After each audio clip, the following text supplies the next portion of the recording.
पत्र शहद की शीशी में रख लो, 1 महीने तक बच्चे को चटाओ, बच्चा विद्वान हो जाता है, पढ़ने में होशियार।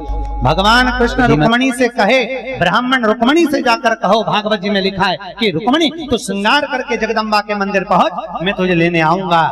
शिव महापुराण वही कह रही है, तुम एक बार भगवान के मंदिर जाओ, तुम एक बार शिव महापुराण तक पहुंच जाओ, फिर मेरे शंकर की मर्जी है वो तुम्हारे दरवाजे पर पहुंच जाए। तेरे मंदिर में आना मेरा काम है, मेरी बिगड़ी बनाना। पहले आना किसको पड़ेगा? और देखो वैसे भी आदान प्रदान का जमाना है, तुम किसी के यहाँ जाओगे तो कोई तुम्हारे यहाँ, अरे बोलो तो आएगा। अब जैसे तुम्हारी बहन के घर शादी, मौसी की है शादी, और तुम्हारी बहन के घर शादी और तुमने अपनी बहू को भेज दिया। अब बहन के घर शादी में बहन जाती है तो थोड़ा काम कर लेती है, फैलारा उठा लेती है, और बहन के घर शादी में बहू जाएगी तो फैलारा उठाएगी क्या? बहुत बढ़िया डेंटिंग पेंटिंग करके कुर्सी पे बैठ जाएगी। उसको क्या करना, मौसी सास की आई है, उसको क्या मतलब? बहन के घर शादी में बहन जाती, खुद आएगी नहीं, किसको भेजेगी? बहू को। अब बहू आती तो बैठी रहती, बहन आती तो काम करती। यही आदान प्रदान का जमाना। तुम कथा में गए हो तो एक ना एक दिन मेरा महाकाल तुम्हारे दरवाजे पर आएगा, ये पक्का है। और तुमने अपने रिश्तेदारों को भेज दिया कि तू चली जा, मैं बाद में चली जाऊंगी, तो भगवान भी कह देगा जैसे तूने रिश्तेदार भेजे थे, अंतिम समय में मैं भी भेज दूंगा, यमराज से कह दूंगा तू चले जा। जैसे तेरे रिश्तेदार वैसे मेरे रिश्तेदार। पसंतर इतना है, सास आती, बहन आती, काम करती, मैं आता तो नंदी पर लेकर जाता, गोदी में ले जाता, और वो आएगा तो रिश्तेदार वही मुछंदर, कालिया, वही ब्लैक स्कॉर्पियो।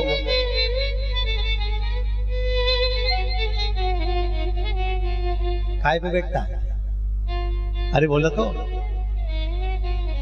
ब्लैक कलर की गाड़ी उसी के पास है, जैसा खुद वैसा वाहन। आएगा तो तुम क्या गोदी में ले जाएगा वो? अरे बोलो तो, आज तक कौन से पुराण में लिखा कि यमराज आया और गोदी में लेके गया? यहाँ लिखा है पर भागवत में कृष्ण आए, रुक्मणी को गोदी में ले गए, नरसिंह भगवान आए, प्रहलाद को गोदी में बिठाया, नारायण आए, ध्रुव जी को गोदी में बिठाया। यहाँ गोदी का चरित्र है, पर किसी पुराण में ये नहीं लिखा कि यमराज आया और गोदी में लेके गया। वो तो पाड़ा की पूंछड़ी से बांध के ले गया, ऐसा मारता मारता ले गया कि सारे नरकों में घुमाता घुमाता ले गया। सारी शॉपिंग करना भूल जाओगे गली गली की, जब वो नरक घुमाएगा, सारी शॉपिंग भूल जाओ। और यमराज बनावे बंदी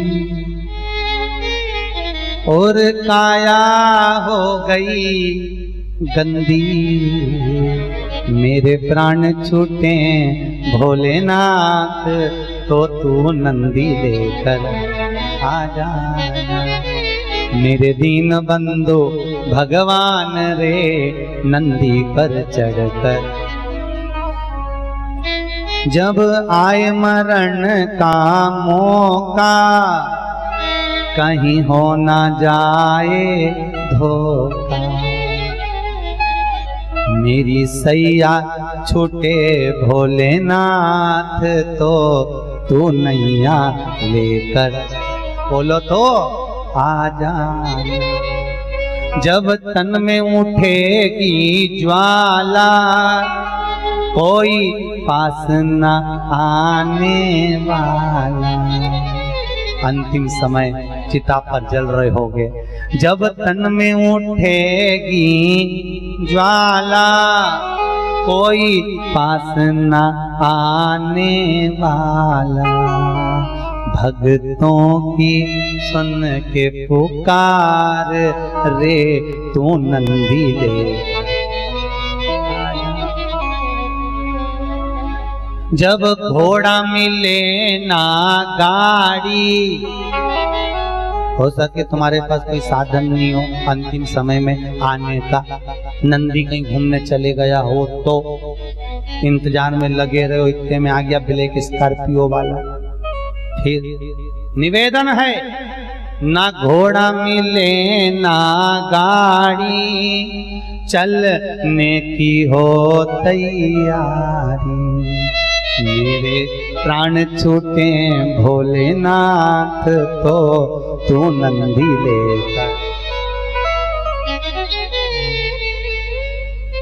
इंतजार ना करिएगा।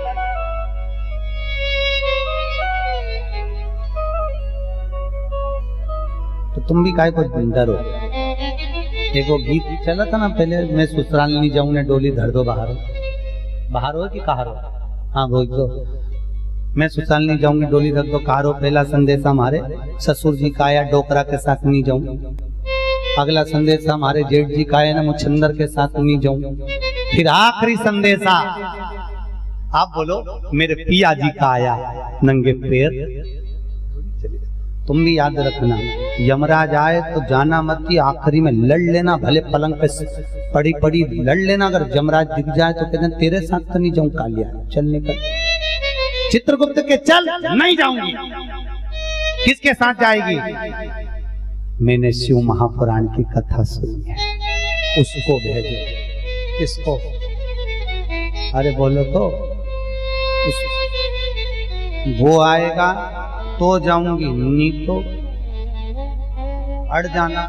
जैसे तुम अपने पति से अड़ लो, मेरे को तो मंगलसूत्र बना के दो, ऐसे अड़ जाना, नहीं जाऊंगी।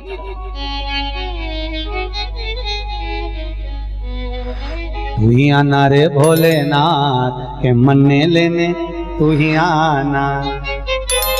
बस तेरा इंतजार है, तेरी बाट जाऊंगी, तेरा इंतजार करूंगी। तू आ और मुझे लेकर जा। सत्यम शिवम सुंदर, मेरे जीवन का सबसे बड़ा सुंदर पद ही वो होगा जब मेरा शिव सत्य के साथ। नहीं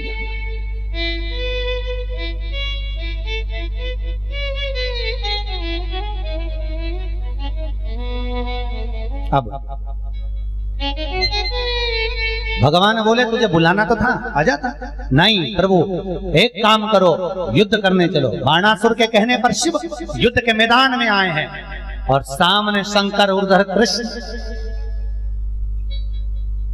शिव के इष्ट हैं कृष्ण और कृष्ण के इष्ट हैं।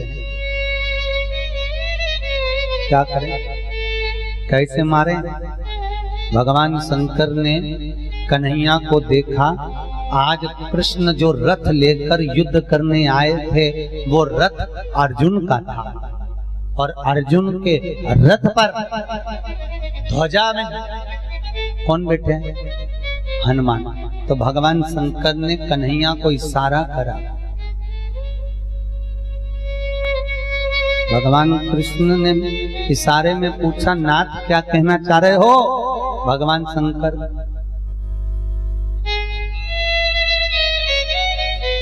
कन्हैया नीचे उतर कर देखे कि ध्वजा में हनुमान है।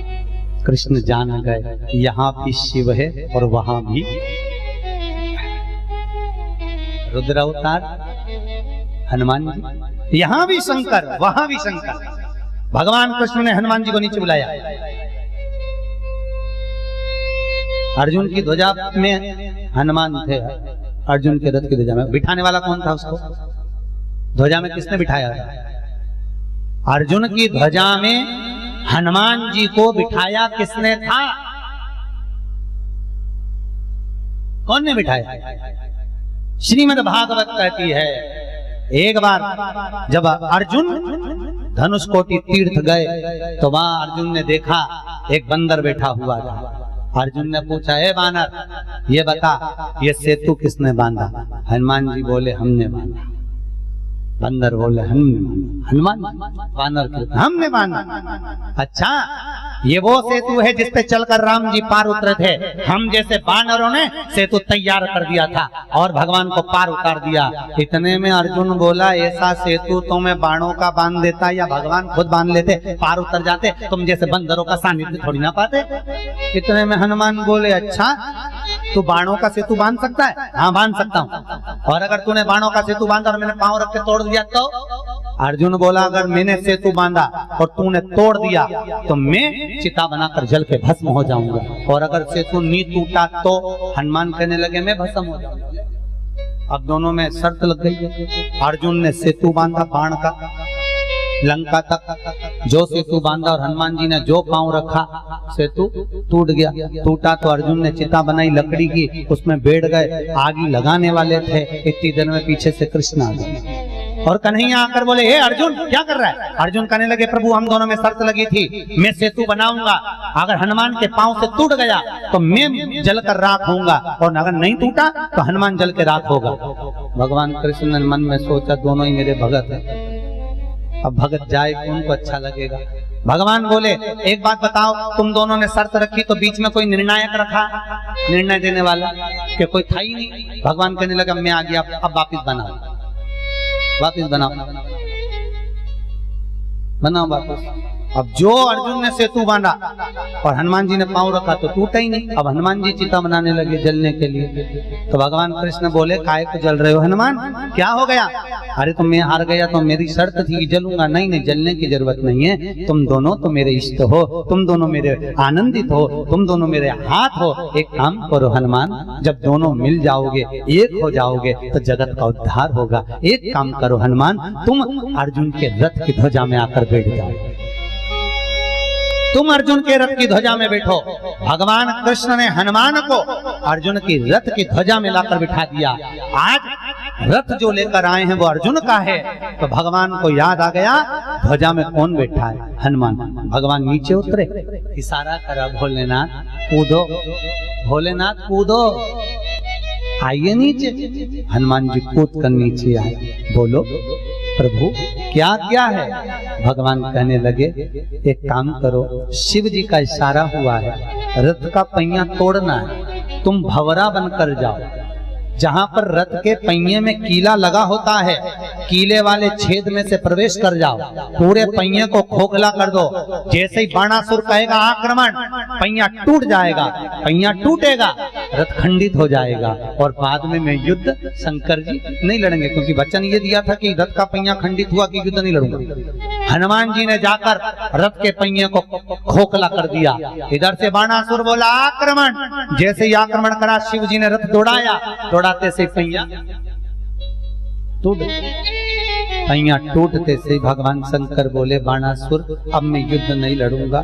बाणासुर बोले नाथ आप नहीं लड़ो तो मैं भी नहीं लड़ूंगा, मैं चरणों में पड़ा हूं प्रभु, गलती हो गई, मैंने आपसे आकर कह दिया था कि युद्ध करने वाला भेजो। जिसने हाथ दिया, जिसने धन दिया, जिसने दौलत दी, जिसने संपदा दी, जिसने सत्ता दी, उसी को बखान दिया। मुझसे गलती हो गई नाथ, मुझे क्षमा कर दो। भगवान ने कहा ठीक है बाणासुर, ठीक है, एक काम करो, तुम अपनी बेटी का विवाह कृष्ण के पौत्र अनिरुद्ध के साथ कर दो। भगवान शंकर ने संबंध जुड़वाया। कृष्ण शिव से मिलने के लिए आए, मेरे भगवान कृष्ण शंकर से मिलने के लिए आए, और बाबा भोलेनाथ जी भगवान शिव कृष्ण से मिले।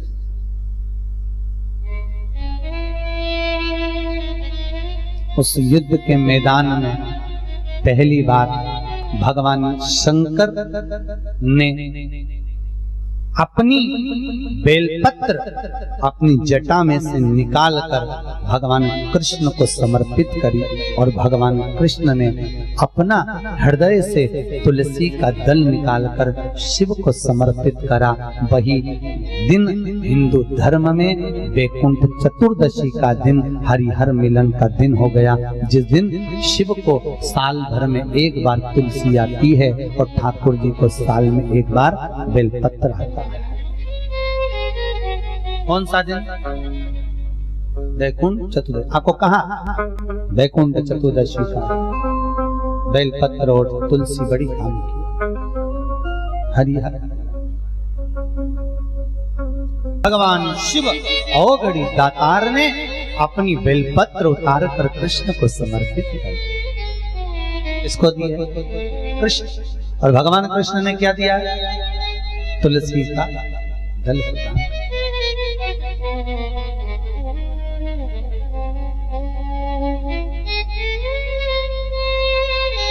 प्रियता में प्रिय। तुलसी का दल भगवान ने दिया, स्वीकार किया। आगे चरित्र आया, माता पार्वती जी ने भगवान शिव से निवेदन करा, हे भोलेनाथ, हे त्रिकालदर्शी, हे कैलाशी, हे अविनाशी। भगवान बोले, क्या बात है जगदम्बा, तुम क्या चाहती हो, बोलो। पार्वती जी बोली, प्रभु मैंने निवेदन करा था, जब विनायक का सिर कट गया था ना, तो मैंने विनती करी थी गंगा महारानी से। क्या विनती करी थी कि मेरा अगर बेटा जीवित हो जाएगा, इसका शीश लग जाएगा, और अगर ये जीवित हो गया तो मैं 1.25 लाख दीप का दान करूंगी, मैं दिए दान करूंगी। अच्छा तो चलो आप मेरे साथ। भगवान बोले, मेरे सिर में तो गंगा है, मेरे सामने दिया लगा दे, लग गया।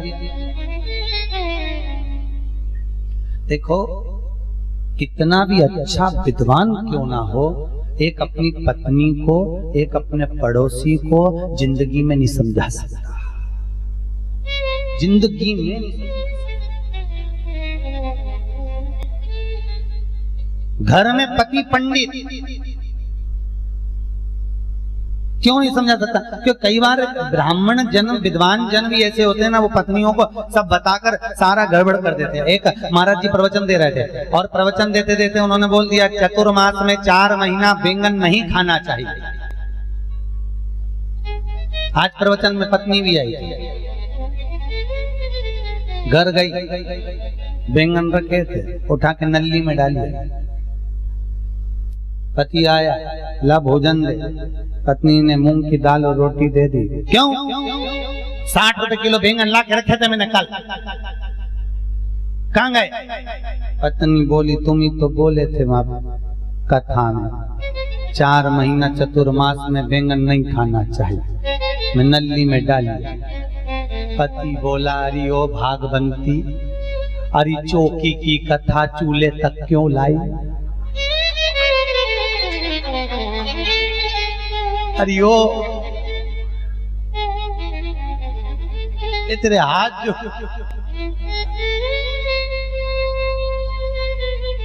इसीलिए शिव पुराण कहती है, संत ब्राह्मण गुरुजन जितना कहें, पहले खुद उस पे अमल करें तो कथा का रस तत्व आता है। कहना सरल है साहब, करना कहने को कुछ भी कहना।